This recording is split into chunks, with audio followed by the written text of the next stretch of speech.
দিয়ে পুরো ঘেরাও করে বলছিল ও হয়তো ওইখানে গেছে, যাওয়ার পর হচ্ছে ওকে ধাক্কা দেওয়া হয়েছে বা লাঠি চারা যেটাই হোক করা হওয়ার পর ও মনে হয় এখানে বুকে বা এখানে লাগছে, সাথে সাথে ওইখানে শেষ হয়ে গেছিল দাঁড়ানো অবস্থায়। আর আমি আরেকজনকে দেখছি ওর পুরো বুকে হেনে খুশি মারা হয়েছে। পুলিশ যদি এখানে মারতো এখানে মারতো কোনো সমস্যা নাই, বুকে কেন মারবে এটা আমার কথা, বুকে কেন মারবে? হ্যাঁ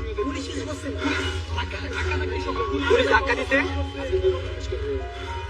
ধাক্কা দিয়ে হয়ে নাই ওটা মারা দড়ি দিয়ে পুরো ঘেরাও করে বলছিল ও হয়তো ওইখানে গেছে, যাওয়ার পর হচ্ছে ওকে ধাক্কা দেওয়া হয়েছে বা লাঠি চারা যেটাই হোক করা হওয়ার পর ও মনে হয় এখানে বুকে বা এখানে লাগছে, সাথে সাথে ওইখানে শেষ হয়ে গেছিল দাঁড়ানো অবস্থায়। আর আমি আরেকজনকে দেখছি ওর পুরো বুকে হেনে খুশি মারা হয়েছে। পুলিশ যদি এখানে মারতো এখানে মারতো কোনো সমস্যা নাই, বুকে কেন মারবে এটা আমার কথা, বুকে কেন মারবে? হ্যাঁ পুলিশ ধাক্কা দিতে ধাক্কা দিয়ে হয়ে নাই ওটা